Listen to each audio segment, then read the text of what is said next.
All right. Welcome to the Decompression Chamber. I'm your host, Andrea, and joining me today is Senior Chief Lisa Dalhouse. And old habits die hard. I was just one of her sailors not too long ago. How are you doing today, Senior Chief?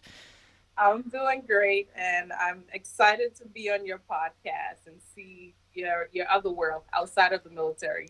Yes, yes, it's in constant development. So thank you so much for coming on, and all the way from Germany too. Absolutely, yeah. I'm making time for you. I'm 6 hours ahead of you, so Oh boy. Yeah. So all right. So about 6:30 back there, 18:30. yeah. Let's be real. All right. Well, we'll start right at the beginning. Where are you from? So I was born in Jamaica. Oh wow. I moved to New York when I was 10 years old. So I grew up in Brooklyn, New York, but I was born in Jamaica. Okay. Yeah. Fantastic. And what part of Brooklyn? Um, East New York. Grew up in East New York, Brooklyn. Okay. Currently live in Queens, but yeah. Okay. Okay. Yeah. When I first moved out to New York, I was in Cypress Hills. So Okay, not too far from East New York. right. Right. Yeah. Kind of right there. But The jungle. yeah. Yeah. I didn't last too long there. But okay. Great. So um, growing up in Brooklyn, what was your upbringing like? Did you ever think about the military? Okay. So growing up in Brooklyn, I grew up with my grandmother. Actually, my mom actually still lives in Jamaica, Oh wow. and I grew up with my grandmother. So did not have a lot of military influence. Education was a big part of my family structure. Like my aunt, I grew up in a household where we had, Brooklyn multifamily homes in New York. Sure. So I had a family structure where we had different family members living in different units of the house, three family home, Hmm. and everyone focused on education. That's a huge thing with immigrants and just Oh yeah. immigrants from the Caribbean.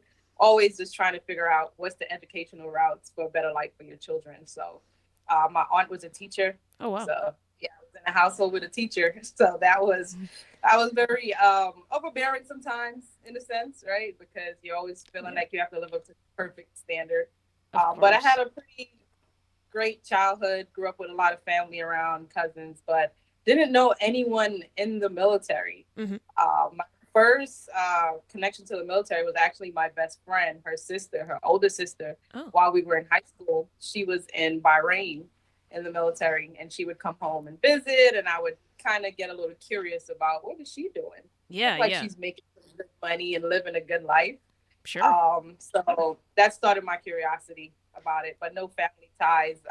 I did later find out I had um, a Marine cousin, an Okay. ex-Marine cousin, Hmm. and when I told him I wanted to go to the military, he told me absolutely not. So it wasn't like an encouraging. Uh, it wasn't an encouraging cousin. They actually brought him to talk to me to talk me out of the military when I told them I wanted to go to the military. Well, I mean, as we've learned throughout our own years of service, Marines definitely have a different experience, and it sounds like They do. the sister of your friend, if she was in Bahrain, I mean, was she Navy and probably Yeah, she was in the Navy. So she was okay. in the Navy. She left home at 18, joined the military, was doing pretty well for herself. Hmm. And my best friend always spoke about her with admiration. Hmm. So as we were in high school, just trying to figure out what we wanted to do. I also had always had a passion for travel and seeing the world.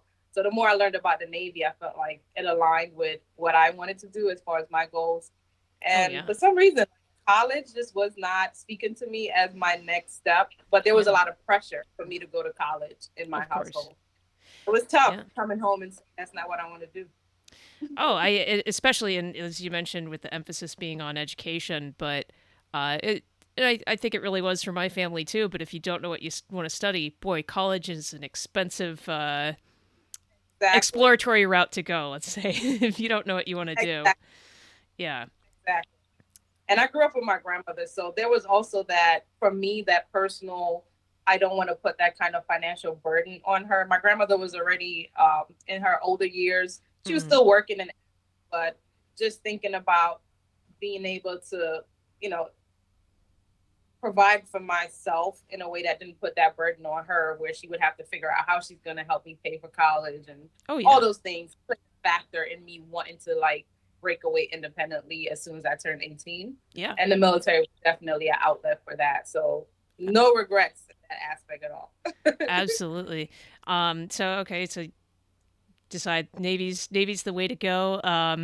Now there's been kind of a common theme in these shows, but probably from your own experience of recruiters just saying whatever they need to say to get you to sign. So what was your experience like with your recruiter? Honestly, I did not have that experience because my best friend and I and another friend, we all sat down and we decided we were all three of us were going to the military, Mm-hmm. right? We said to the Navy, we had it all planned out. We actually went and sought out the recruiters Oh, good. and we to join the Navy. So we were easy sells. This is what we wanted.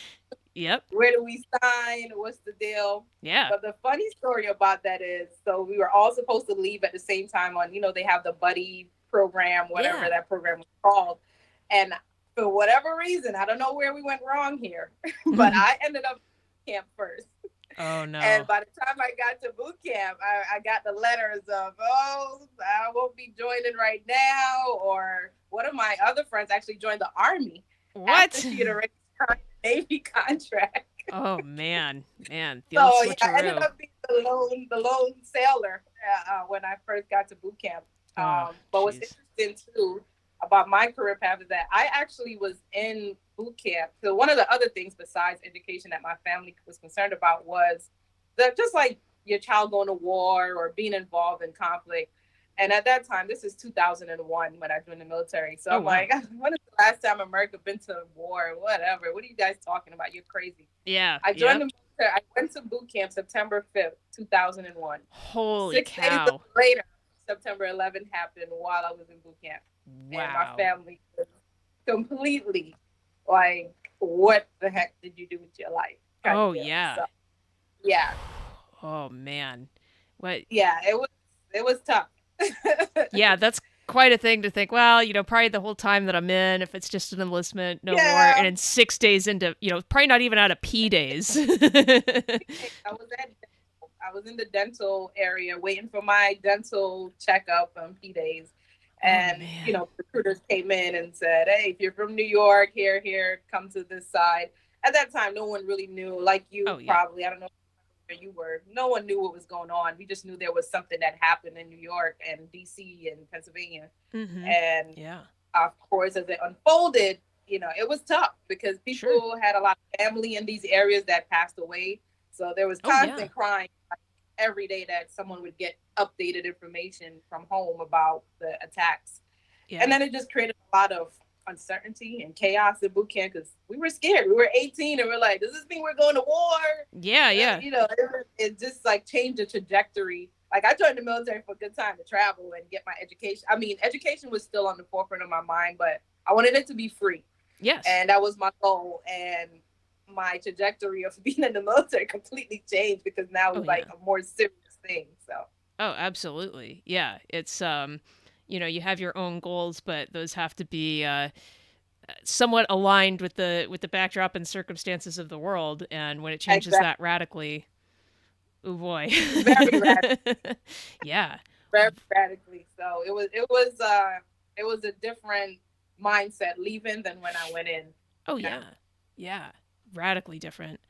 Wow. So okay, so you get through boot camp, so you graduate what, like early November-ish? Yeah, graduated early November-ish. Didn't have any orders.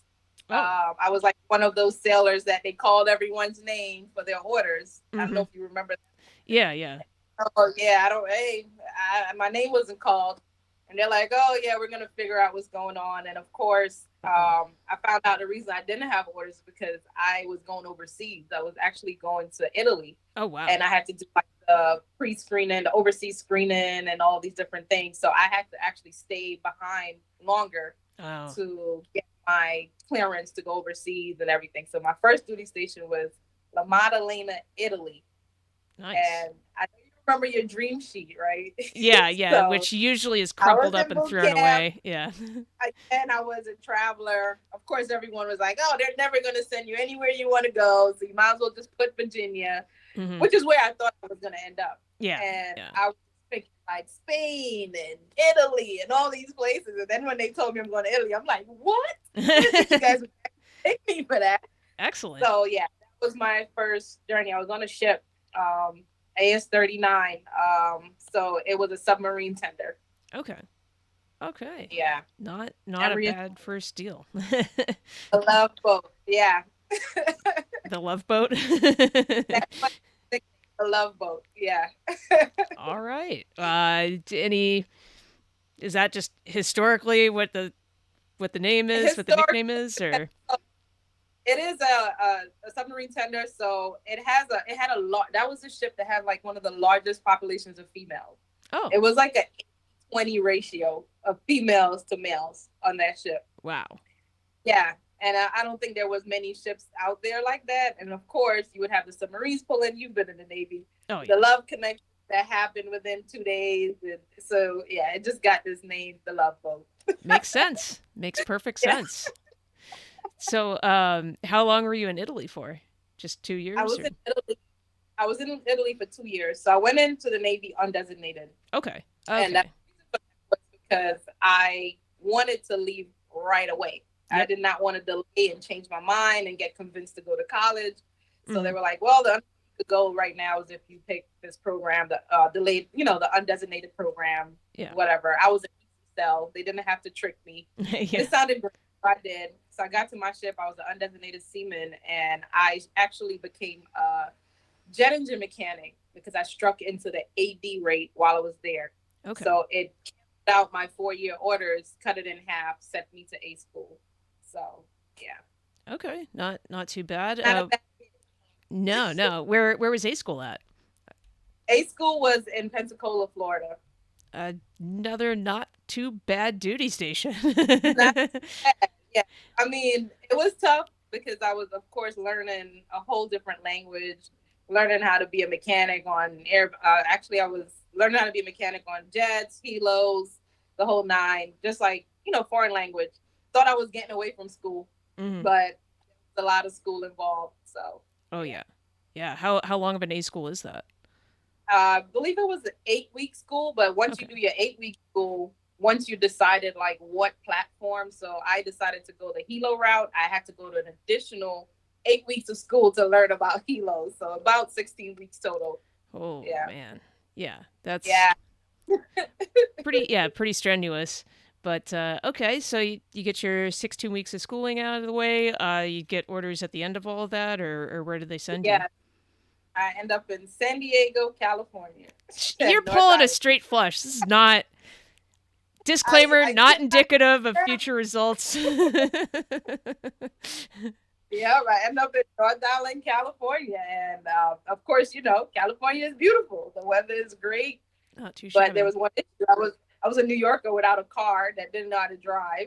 Oh So, boy. Oh yeah, that's right. yeah, It's not like yeah, getting your license in New York City. Doesn't happen. yeah, that wasn't even a thing. That wasn't even something I thought about. And then I got to San Diego, and everyone else is like, "Oh, I'm moving out of town. I'm going here," and I'm like, "Uh-oh, Yeah. we got a problem." What am I gonna do? Oh boy. Yeah, So how long did it take you to drive a car? I mean, you have to learn from friends or I so my I didn't even get my license in California. oh So really? I took the test in California, and I did not pass. I only took it once. Yeah. So I lived out in town anyway. I lived in Coronado, which is like Mhm. right next to me.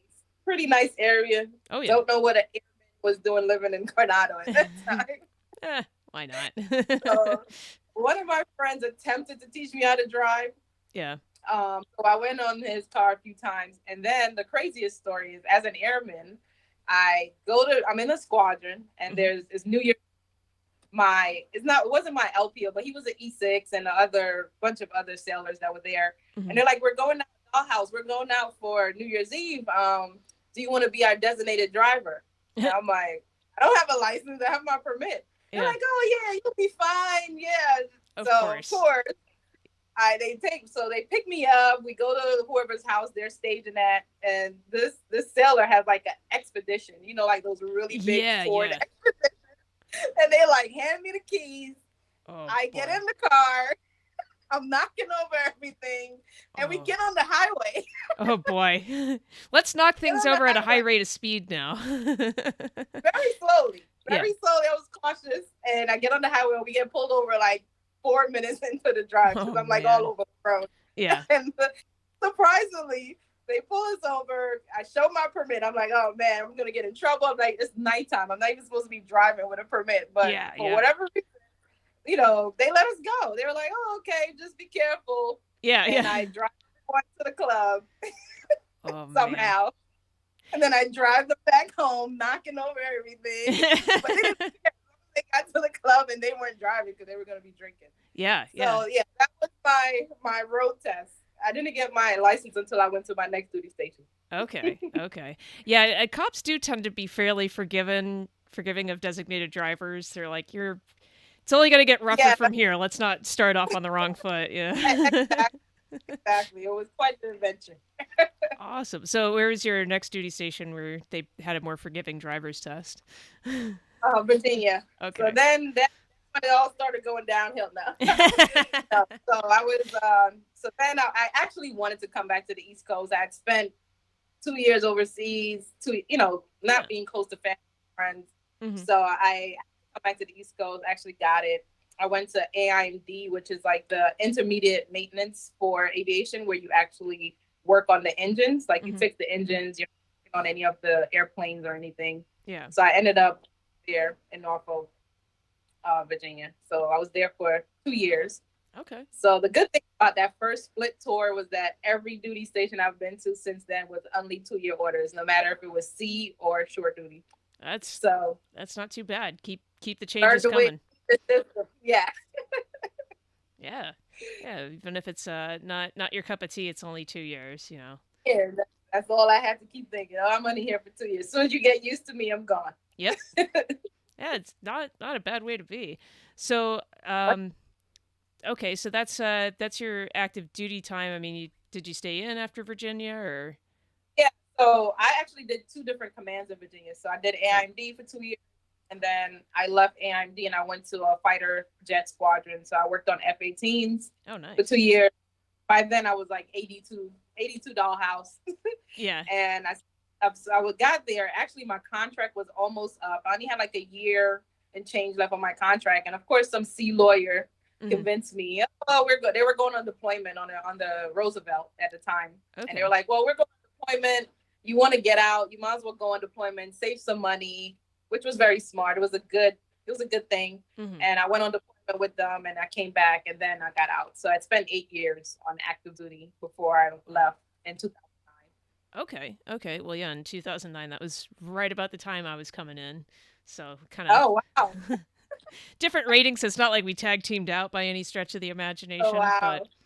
okay, so 2009, it's time to be a civilian again, or were you getting out off active duty to So go into reserves, or what was the plan? I knew I was going to join the reserves. It was really hard for me to join the reserves. Like once you're active Interesting. duty, they don't care about recruiting you at all. Yeah. I had to like call down that office and stop people for them to get back to me. So I knew I wanted to join the reserves, but my primary focus getting out of active duty was going to school. I wanted to. Now I was all about the education, right? That they were Right. forcing me to 8 years prior.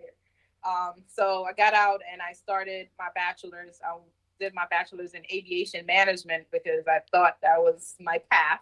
Yeah. So even after 8 years, you still think you know your path, right? Yeah. Yeah. And yeah, that was.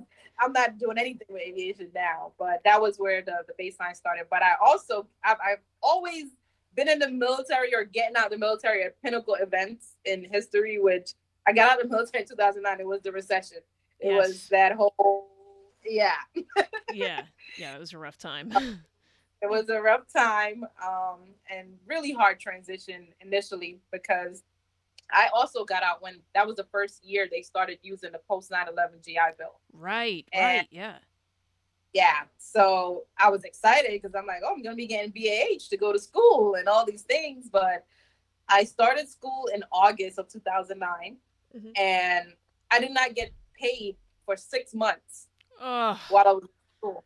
So Oh all that gosh. money I had saved on deployment, I mean, thank God for it because I was Oh, living off my savings because I was not working. I had just transitioned from the military. My goal was to go to school right, and right. living in New York. Oh yeah, it Yeah, ain't cheap. Take it from me. exactly. Exactly. Wow. So yeah, it was a rough start to my civilian life Oh yeah. initially. Yeah. Yeah. That's a rough transition, but I mean, you didn't get paid for 6 months. I mean, did any of the money that they did pay you back for the savings that you dug into, or? What it is like once the money is spent, like it's gone, and the trying to bridge the gap is like, yeah, you got now you were able to puddle forward, Hmm. but you couldn't have went back and amend like all the money that was already spent. That yeah, you can't get that money back. It's gone. Yeah, yeah. Oh man. Yeah. But I did get and all that, but it was a little too late. I had already spent the money and gotten into all kind of other debts and stuff with Oh trying to. yeah. The post 9/11 was a great. It's a great idea. It's head and shoulders above Montgomery GI Bill, but Ask, as with any program, the implementation is always an unmitigated disaster. There's so many things they yeah, didn't think about.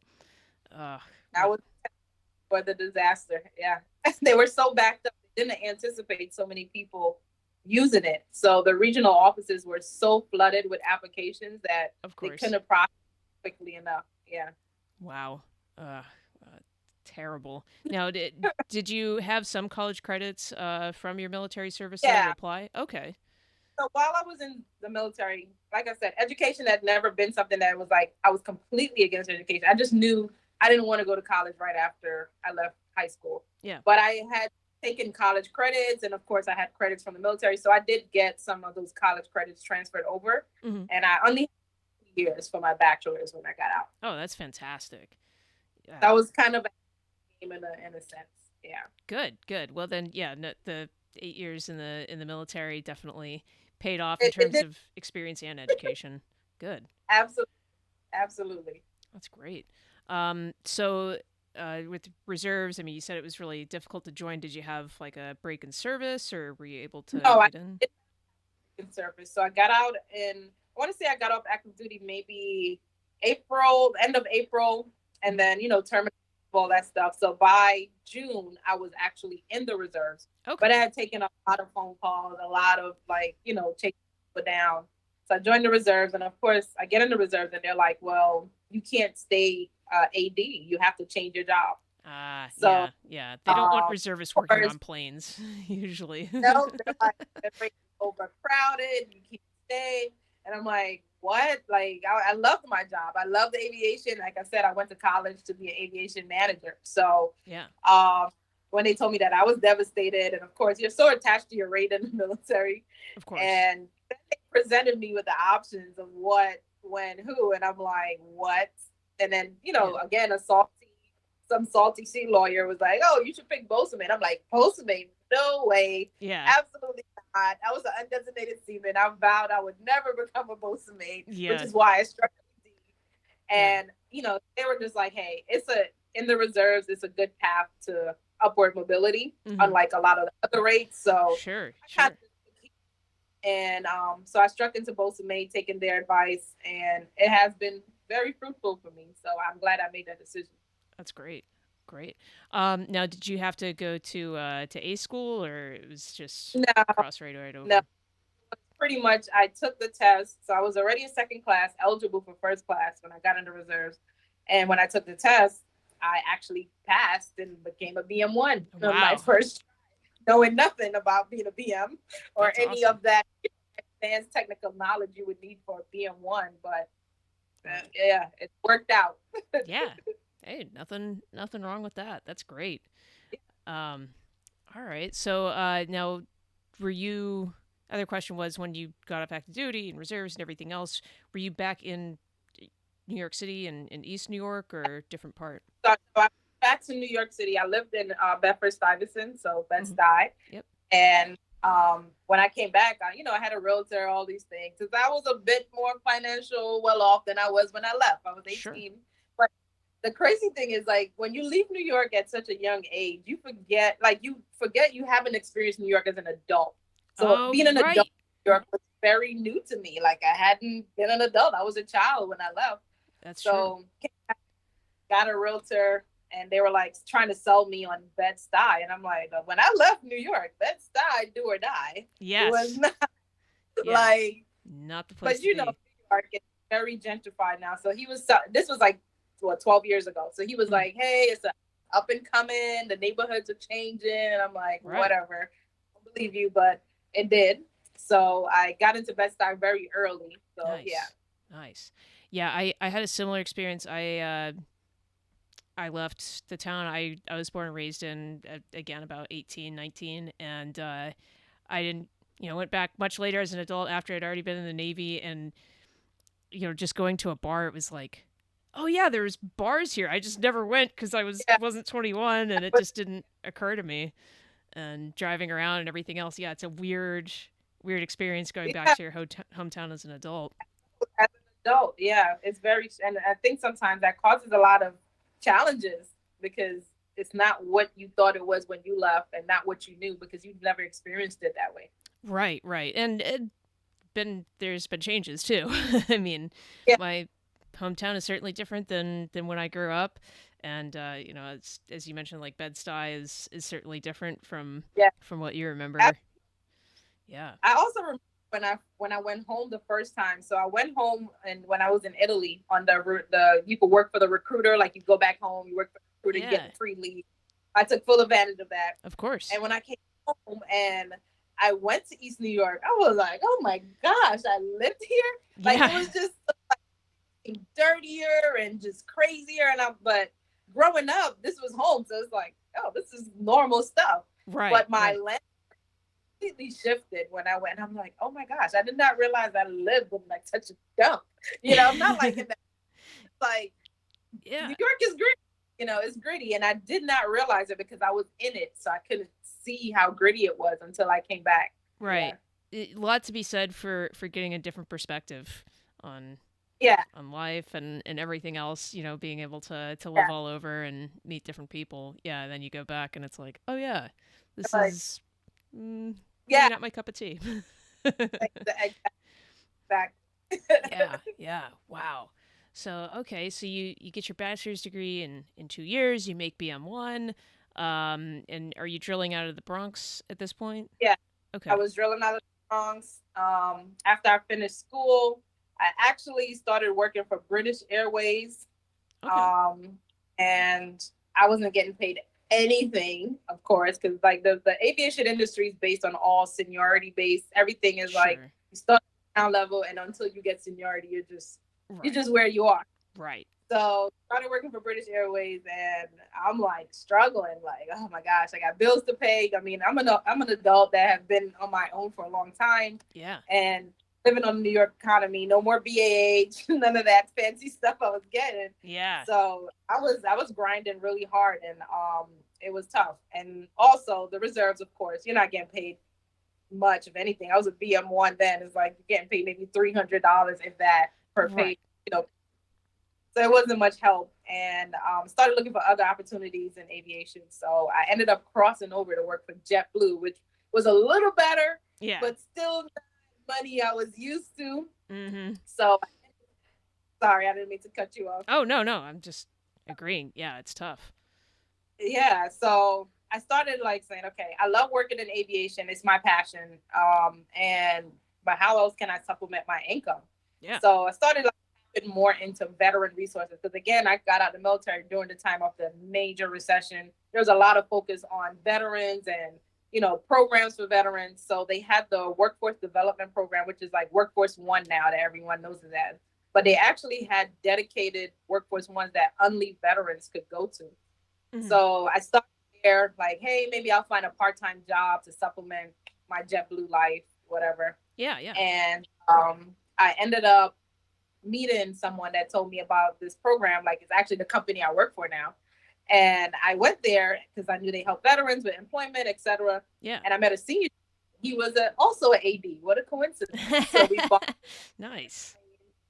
And before I left there, he was like, hey, send me your resume. We may have like this peer coordinator position working with veterans that, may help you out if you're interested. So I sent my Hmm. resume over. And HR ended up calling me, but I was also a career counselor in the reserves. Okay. So they saw that I had to focus on like counseling and like creating, plans and things like that. Great. So they actually offered me a position that was not the position I applied for. So Good. they offered me a case That's a manager good HR position that, department. yeah, and it paid really well. So for the Fantastic. first 5 months of working for that company, I worked both jobs. So I would be at Oh JetBlue in the man. I worked the evening shift at JetBlue, and I would get off because airplanes, they break, the weather, whatever, never on time. So Yeah. my schedule was I was supposed to be off like at midnight, and then Mhm. I would end up being off 4 o'clock in the morning, and then I had to be at work at 8 for my other job. Holy cow. But I was so like enthralled that I wanted to stay aviation that did not want to let that go, and I had to make a choice. I had to like get Oh the yeah. blinders off and just look at the bigger picture. So I ended up leaving JetBlue and just focusing on the job I'm in now, and That's it great. has done wonders for my career because I started as a case manager and now I'm like the director of the program. So Oh, that's awesome. yeah, And what's the name of the company again? it's called Services for the Underserved, and they provide housing and employment services. So I manage a grant that we work directly with Department of Labor. It's funded by the Department of Labor Okay. for that need to reintegrate into the employment world Mhm. per se. As well, we're funded by the VA for the housing portion. Okay. That's great. And how long have you been with them now? Uh 8 years, over 8 years. Wow. Yeah. Wow. And of course you're on orders now and overseas. Is this first time that you've been on orders while you're with this company, or had that experience before? Yeah, it is. It's my first time. Once I got my bachelor's and I started working for them, I did my master's in public administration, and Oh wow. then while I was in school and I was in that 2 year protected window, I actually got tagged for Mo to go to Kuwait. And I was like, nope, you can't tag me. I just got off active duty Mhm. and never thought about moving again because I felt like I had already given so much to the military that I wanted to focus on building my civilian life. Yeah. Yeah. And like I left active duty for a reason. I was not looking back that way. Yeah. And yeah, so I avoided mobbing for a long time. Not avoided, but it just wasn't something I ever raised my hand for because I just wasn't that interested. Of course. Yeah. Yeah. No, that was definitely a feeling I had when I first joined the reserves. I thought, yeah, I'll go on maybe go for on a mobilization, but after about 2 or 3 years, I went, oh no, I don't want that at all. Like, Yeah, got to do yeah, start my anti-mobilization dance, whatever I have to do to just run out the exactly, clock. So, um, exactly. So it's a long time myself. now did you get tagged for Germany or did you volunteer? Well, my employer made me listening. No, I volunteered because they had a need for. I have the senior listed NEC, which was Yes. a requirement for this role. So Hmm. they were kind of out, and I said, hey, okay, I'll do it. Sounds like a good gig. Germany, how bad can it be? Yeah, yeah. Find out. Now, is this for 1 year or two? It's for 1 year. Okay, One, okay. Couple, so not bad. few months Figured I time. could talk here. Yeah. Yeah. Well, so I got here. Yeah, I got here in June. The time is flying. Oh I'll yeah. say that because I'm pretty busy here. Good. It's a lot of heavy lifting and it's a lot of. So it's funny that the name of your podcast like deals with the decompression because that's what we do here. Like I work for the Warrior Transition Program. Hmm. So sailors are deployed into egregious environments. They're required to come here to decompress before they get back to the States to Yeah. their regular life. So it's like a 4 day program. Hmm. So Yeah. try to get them to clear their minds. Yeah. Right. Right. Well, yeah. I mean, you think about transportation being what it is now versus 50 or 100 years ago. The contrast of just flying basically from a combat zone or a very high stress and deployed environment back home is like you can't comprehend that. That's not natural. So yeah, there has to be, uh, it's good that there's a program like that to kind of, like you say, Yeah. Well, decompress and readjust. the rotator gives them more stress than anything because it's always broken and delayed. So that's a lot of my life here is like constantly being on your toes with reworking plans and rotator schedule and delays. So, Oh yeah. and it's like you want to decompress. And then 2 days later, you're like, oh, by the way, you're delayed for 3 days going home because the rotator is broken. So, like, all the decompression out the window. Yeah, yeah, exactly. Yeah, well, it's good to hear that some things never change. Some That things never, the Navy will never, no, not the Navy, because this is ran by the Air Force, and they'll never let you down. Yeah. yeah. Exactly. Awesome. Uh well, great.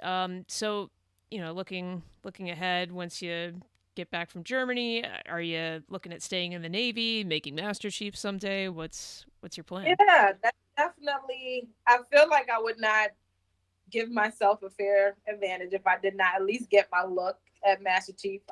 Yeah. Honestly, it's never been about, believe it or not, for me. I can only speak for my. I've never, like, I was talking to one of my friends that's a chief, and I'm like, even being a chief, like, it wasn't something that I chased or was like, oh, I gotta be a chief. I know it's like the pinnacle of most people's like careers is to like crack over into that E7 rank, Hmm. and I was happy to do it. But now that I've done it, like anything else is icing on the cake. Sure. Couldn't imagine started out in 2001 that somebody be calling me senior chief one day. Yeah, yeah. So if I was to get into the master chief realm, obviously it would be a proud moment because obviously I'm one of the first generation Hmm. military Yeah. to have that. Like, hey, someone in your family was a master chief. It would be pretty cool. Yeah. But if it happens, it happens. I'm not hung up on the rate stuff. Just more so, I love taking care of sailors and just helping people. Yeah, yeah. Now, yeah, again, going back to that making chief, what was that like? I mean, BM1, quick taking the test, but of course, becoming chief is way more involved. When and how did that happen? Oh my god, I've been a chief of made chief. I want to say 2016, probably. Oh, I'm wow. guessing around there. Yeah.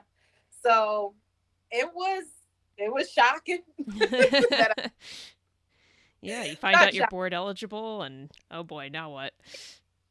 I mean, I've always been someone that put the work in, but I've always feel like the work will come with its rewards. I've never, like I said, I've never chased the rank. I've just did what I was supposed to do, and if it's good enough, it's good enough. Hmm. And so making chief, yeah, it was exciting. It was. Yeah, Process was tough mentally. It's like going through boot camp again, you know. yeah, But yeah.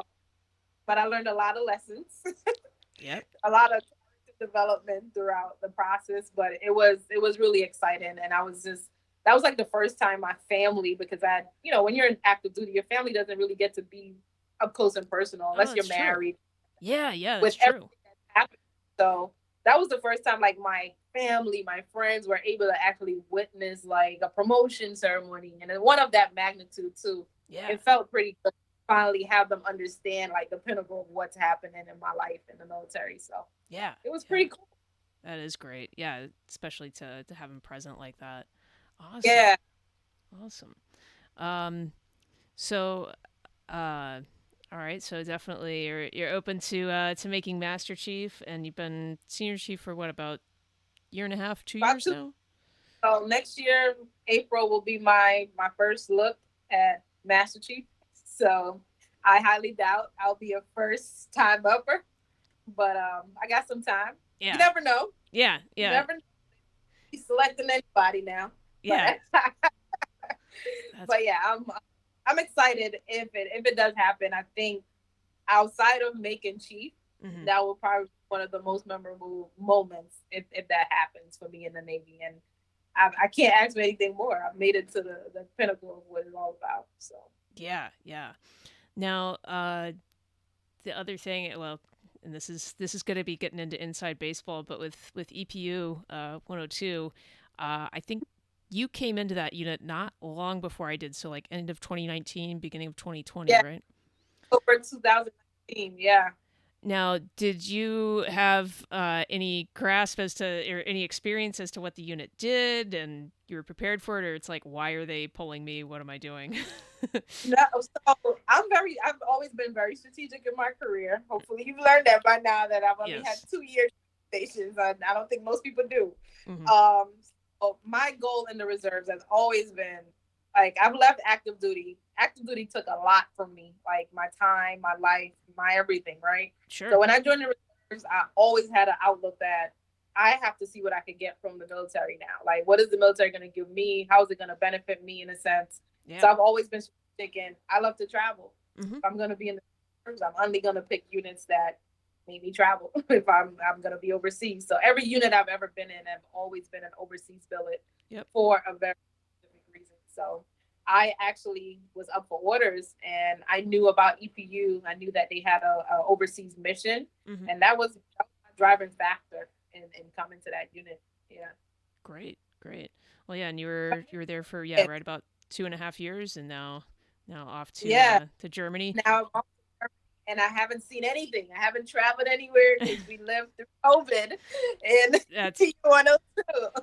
rats. Well, yeah, because you were just about ready to do your AT in Japan, right? And Yeah, I then was that all got right yanked away.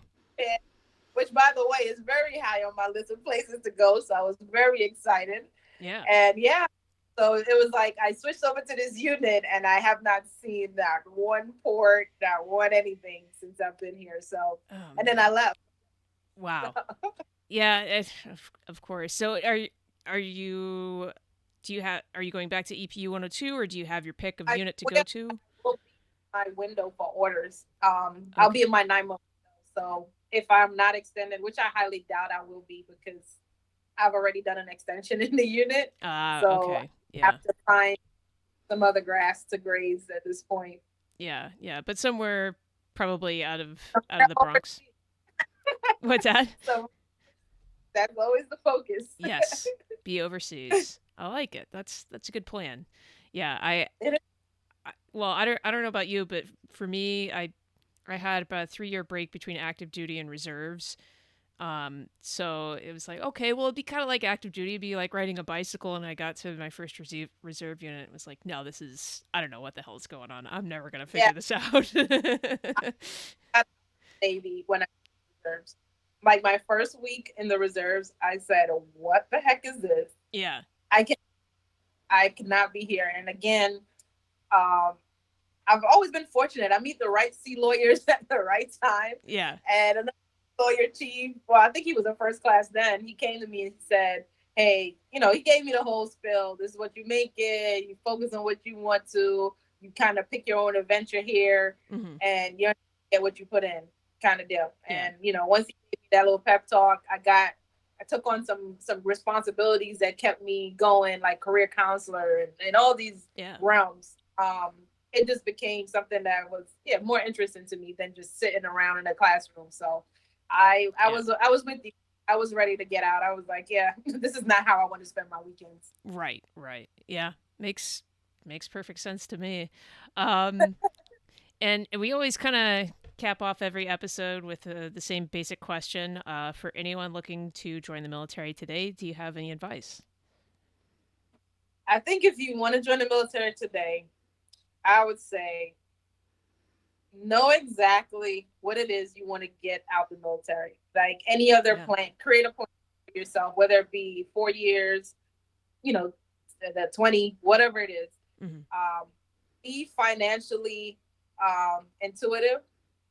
One Yep. of the worst mistakes I made when I joined the military was not listening to that spill when you were in boot camp and they told you if you save $100, la la la la, and it seemed Yeah. like 20 years so far, but now I'm 20 years in, and Yeah. I wish I would have taken a lot of that advice because you're not Oh, I gonna know. say you won't get rich in the military because there are ways that you can if you make your money work for you. So I Hmm. would say take advantage of the financial advantages we have as military members, the TSP, all of those Yes. things, going overseas. Like civilians do not have this where they could dump like $50,000 in their TSP for the Yeah. year, it's capped. So Hmm. just take advantage of all the financial opportunities, educational opportunities with free courses you could take, free certifications. Yep. Just load up on all the benefits that could benefit you in your life after. And always keep thinking about what is life going to be like after you leave the military. Yep. If it's 4 years or 20 years, you still got to have a plan. So, yeah, that's my advice. Absolutely. Well, and fantastic advice. because I've met people who swore up and down they'd be lifers out in four. I had people who were fighting tooth and nail to get out that are still Yeah. in, and Yeah. it's you never know what's going to happen. But like you say, 20 years is a long time, but if people do 20, they're going to be They're doing fast. something else after that. What next? Yeah, always good to have a Yeah, plan. Awesome. absolutely. Well, I appreciate you coming on so much, and just leave it open ended for you. Any last words or anything that you wanted to talk about that we didn't cover?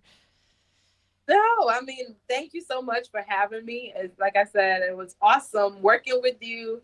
I'm so Thank you. happy to see you on the other side and just doing amazing things. And yeah, this is awesome. I wish I could start a podcast.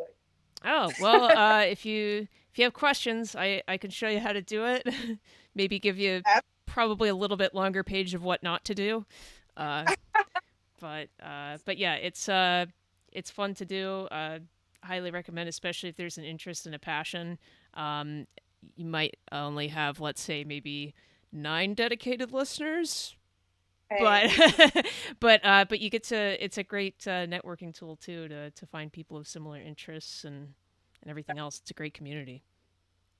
great. Well, I'm happy for you. Keep in Thank you. touch. If you need Absolutely. anything, let me know. I'm always here.